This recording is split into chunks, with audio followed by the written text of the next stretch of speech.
Good morning, welcome to my new breakfast vlog. आज क्या बन रहा है? सेम सेम की सब्जी बनेगी जो कि बहुत टेस्टी होती है, सबसे जल्दी बनती है। आप लंच बॉक्स में बनाओ या फिर ब्रेकफास्ट के लिए बनाओ। शुरू करते हैं। सेम की फलियां कल आई हुई थी, मैंने धो करके सब साफ कर लिया क्योंकि मुझे सुबह जब सब्जी बनानी होती है और जिनमें टाइम लगता है वो सब मैं रात में कर लेती हूँ। लेकिन मैंने 4-5 फली बचा के रखी थी ये दिखाने के लिए कि इसे कैसे साफ करते हैं। ऊपर से ना हल्का सा निकाल करके और धागे को नीचे से खींचते हैं, एक रेशे जैसा निकलता है दोनों ही साइड से।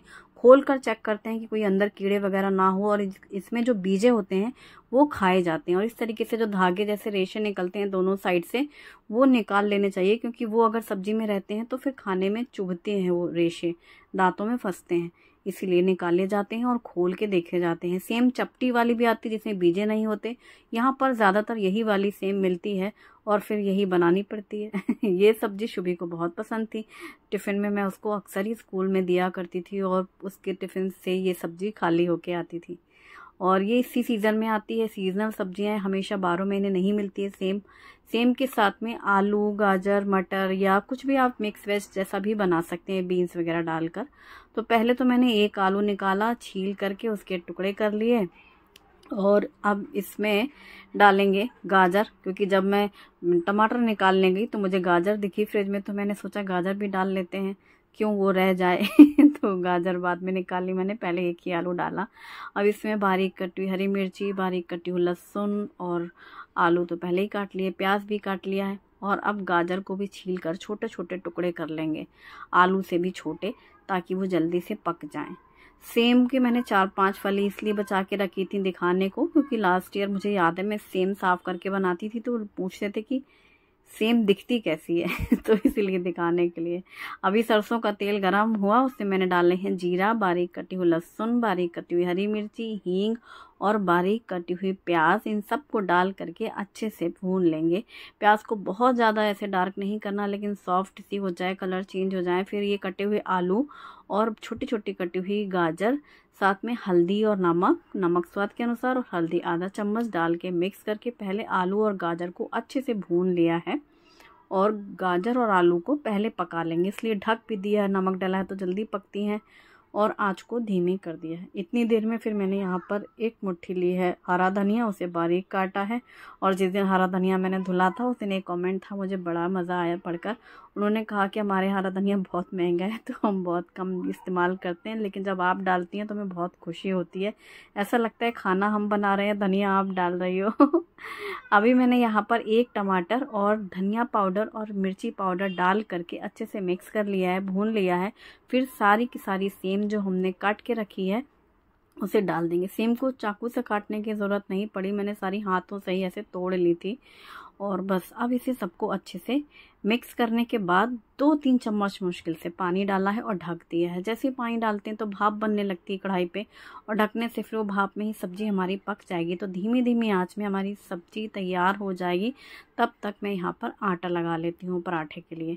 तो 2 कप गेहूं का आटा, उसमें चुटकी भर नमक डाल करके, ये है अगारो का स्टैंड मिक्सर जिसमें मैंने स्पॉट में डाला है आटा, और थोड़ा सा तो पानी डालते हुए आटा गूँथ रहे हैं। सुबह इस टाइम पे जो मैं आटा लगा रही हूँ ये लंच टाइम के लिए और ब्रेकफास्ट दोनों के लिए ही रहेगा, इसलिए एक ही बार में इकट्ठे ज़्यादा सा आटा तैयार कर लूँगी मैं। आप चाहो तो आटा इस समय जब मल रहे हैं तो 1 चम्मच तेल या घी डाल सकते हैं, लेकिन गर्मियों में जैसे आटा सूखने लगता है तो ज़्यादा ज़रूरी रहता है। इन दिनों सही है, बारिश के मौसम में थोड़ा वैसे भी वो नरम ही रहता है।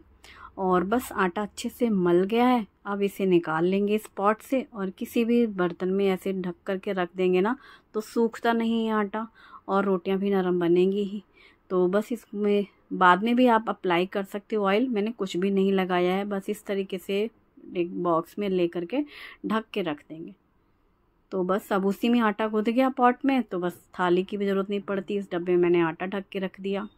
जितनी देर आटा गूँथा उतने ही देर में यहाँ सब्जी तैयार। ये सब्जी बहुत जल्दी बनती है, बस सुबह साफ़ करके रात में रख लेती थी मैं हमेशा, और फिर सुबह सुबह बना लो लंच ब्रेकफास्ट टाइम पे या लंच बॉक्स के लिए, झटपट से बनती थी।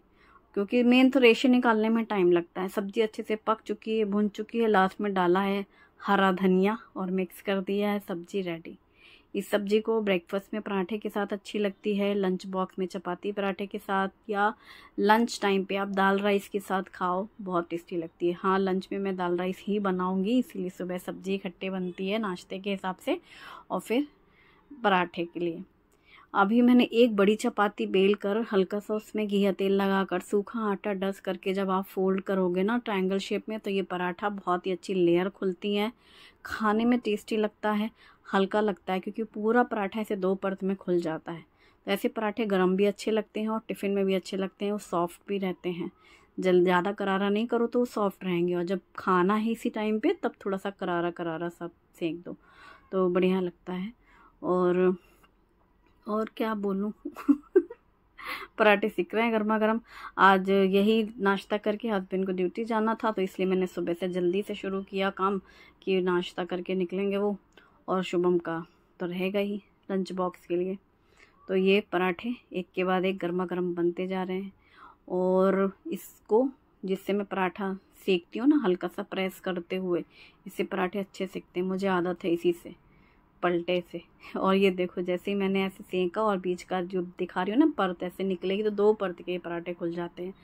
तो ऐसे ही आप स्क्वायर या फिर ट्रायंगल शेप में बना सकते हैं। फटाफट से मैंने लगाई प्लेट, तो गर्मा गर्म ये आलू सेम की सब्ज़ी, गाजर आलू सेम, इसमें मटर भी डलती है। आप मिक्स वेज जैसा बनाना चाहो तो आप इसमें गोभी भी डाल सकते हो थोड़ा थोड़ा। अब विंटर्स में तो यही सब सब्जियां रहती हैं, गाजर सेम मटर आलू गोभी सब मिक्स करके अच्छी लगती है। और पराठे बनने शुरू, खाना भी सबका हो ही रहा है नाश्ता, और टिफ़िन पैक करना। और मेरी तो चाय के साथ होता है नाश्ता चाहे सब्जी रहे या ना रहे, पर हमेशा से ही मैं सुबह में सब्जी बनाती हूँ, तो नाश्ता भी अच्छे से हो जाता है और लंच बॉक्स का भी काम हो जाता है। टिफ़िन पैक सब्जी पराठा, ज़्यादातर मैं बच्चों को ना स्कूल टाइम पे सब्जी पराठे ही देती थी, शुरू से ही वही आदत अभी भी लगी है, उन लोगों को भी रहे आदत और मुझे भी है। बाहर हल्की हल्की बारिश हो रही है। फ्रेंड्स, कल के व्लॉग में मैंने आप सभी के साथ एक मैसेज रीड करके बताया था और शेयर की थी अपने मन की बात, कि जो हमारा समाज है, सोसाइटी है, यहाँ पर 2 तरह की थिंकिंग होती है। जेंट्स, एक कपल होता है, जेंट्स के मरने के बाद उनकी सोच दूसरी होती है, और वाइफ की डेथ के बाद सोच अलग होती है। अगर वो वीडियो नहीं देखा है तो मैं इन शॉर्ट बताना चाह रही हूँ कि मैंने ऐसा बताया था कि जब जेंट्स की डेथ होती है तो वाइफ को बताया जाता है कि तुम्हारे पीछे बच्चे हैं, तुम्हें अपने बारे में नहीं सोचना है, बच्चों के बारे में सोचना है, और बच्चों के बारे में सोचते हुए जीना है। उसकी खुशियों का कोई ख्याल नहीं किया जाता, ना उसकी सोच का ख्याल किया जाता है। दूसरी तरफ होगे तुम अकेले कैसे लाइफ सफ़र करोगे, बच्चे तो कल को बड़े हो जाएंगे, उनकी अपनी ज़िंदगी है, बुढ़ापे में ही तो सहारा चाहिए होता है, तो तुम्हें शादी कर लेनी चाहिए। तो मैंने ये बताई थी मन की बात कि 2 तरह की थिंकिंग क्यों, दोनों ही इंसान हैं, दोनों ही परिवार में किसी एक के जाने से दूसरा अकेला हो गया है, और बच्चे तो दोनों के ही थे अगर जिम्मेदारी समझी जाए तो जीने का हक या अपने लिए जीने का हक वाइफ को क्यों नहीं है, हस्बैंड को ही क्यों है। तो बहुत सारे कमेंट्स है, काफ़ी अच्छे अच्छे कमेंट्स हैं, अच्छे इन अ सेंस कि उन्होंने इस बात को समझा और अग्री किया ये चीज़, और उसके बाद उनके अपने खुद के व्यूज़ हैं जो मैं आपके साथ शेयर करना चाहती हूँ। कुछ कमेंट्स मैंने उसमें से निकाले हैं, चलो देखते हैं। आप सभी के इतने अच्छे कमेंट्स, मुझे लगता है मेरी बात आप तक पहुँची है, और आप लोग भी ऐसा ही करेंगे अपने आसपास, अपने फ्रेंड्स, फैमिली में। जब भी कभी ऐसा देखेंगे तो आपको ये चीज़ हमेशा याद आएगी। यही मेरी एक सोच थी कि इस बात के ज़रिए एक बात दिमाग में बैठ जाए सबके, और हम सभी के, तो बाकी सबका नहीं चेंज कर सकते, लेकिन हम में से अगर सबके हाथों किसी एक की लाइफ में थोड़ा सुधार आ जाता है, हमारी बात से उनका जीवन सुधर जाता है, तो कितनी खुशी होगी ना, इसका अंदाज़ा हम उनको देख के लगा सकते हैं। तो अब मैं सिर्फ इतना ही कहना चाहूँगी कि जैसे कि आपने कमेंट देखे, हर कोई इस बात से अग्री है, और ये भी सच है कि औरत ही औरत की दुश्मन होती है। अगर हर एक जेंट्स की बात लें तो उसको ये सलाह देने वाले सबसे ज़्यादा कौन होते हैं? अगर एक बेटी की बहू चली गई तो माँ सबसे पहले सलाह देगी, यानी कोई की स्त्री है, माँ अपने बेटे का अच्छा सोच रही है, उसके लाइफ के बारे में सोच रही है। एक बहन होकर के हमेशा सलाह देती है अपने भाई को कि देखो अब तुम अकेले हो, तुम्हारा परिवार है, तुम्हें शादी कर लेना चाहिए। तो वो बहन कौन होती है? स्त्री होती है। यानी कि जब हमारा अपना भाई, अपना बेटा, ये सारी चीज़ें होती हैं तो हमारी थिंकिंग अलग हो जाती है, थिंकिंग हमारी ही होती है। अब दूसरे पहलू में अगर हमारी बहू रह गई है, बेटे की डेथ हो गई, तो हर औरत चाहेगी बस अभी हमारे घर में घुस के रहे और हमारे बच्चों को पाले, जो हमारे बच्चों के बेटे के बच्चे हैं इधर उधर अपना चली जाए। उसकी खुद के जीने की शौक की अगर ज़रा भी कुछ कर रही है तो तुरंत उस पर उंगली उठाना, ये भी एक औरत ही करती है। और अगर भाभी है और भाई नहीं है तो हर उसकी हरकत में बहन को बुरा ही लगना है। यानी कि ये जो भी चीज़ें होती हैं समाज में वो हमेशा करती औरतें ही हैं, तो उनकी ही सोच इस तरीके की होती है, दो तरीके की। तो हम बाकी सबका तो नहीं, अब आप इसमें बहुत लॉजिक लगाओगे कि नहीं नहीं जेंट्स भी बहुत विरोध करते हैं, तो ठीक है ना, छोड़ो उनको। कम से कम हम लोग तो ऐसा सोच सकते हैं कि हमें अभी जो हुआ सो हुआ। अगर इस मैसेज के थ्रू आपने थोड़ा सा भी सेंसिटिव हुए हैं, इस बात को समझा है कि जो हमारी बेटियां हैं या हमारे साथ की जो हमारी सहेलियां हैं, उनके लाइफ में जब कभी ऐसे मौके आए तो हमें उनके साथ उनको इतना ही सपोर्ट करना है। कोई किसी का रिश्ता लेके नहीं चले आना है कि तुम इससे शादी कर लो, नहीं, ये उनकी अपनी पर्सनल लाइफ है, अपनी पर्सनल सोच है या डिसीजन है। लेकिन उनके डिसीजन को खींचातानी नहीं करनी, उसे एक्सेप्ट करना चाहिए। उनको हमेशा ये समझाना चाहिए कि तुम्हें जीने का हक है, तुम भी अपने बारे में सोचो, तुम भी जैसे तुम अपने भाई के बारे में सोचते हो वैसे भाभी के बारे में सोचो, जैसे तुम अपने बेटे के बारे में सोचते हो ना वैसे अपनी बहू के बारे में सोचो। क्योंकि दोनों ही इंसान है, दोनों ने किसी एक को खोया तो दूसरा अकेला है और जीने का हक सबको है। तो डबल थिंकिंग मत रखो, एक जैसी सोच रखो। ये नहीं कि लड़का है तो इसके लिए सोच अलग, लड़की है तो सोच। अब बहुत सारी चीज़ें बदल चुकी हैं समाज में। जब हम अपने दो बच्चों को एक जैसा ही खान पान, एजुकेशन, सब चीज़ें दे रहे हैं, हमने बदलाव अपने घर से शुरू किया है, अपने बच्चों पे शुरू किया है, तो हमारी ये जिम्मेदारी बनती है कि सोसाइटी में जब कुछ ऐसा हो तो भी हमें इक्वल ही सोचना चाहिए, सपोर्ट भी इक्वल ही देना चाहिए।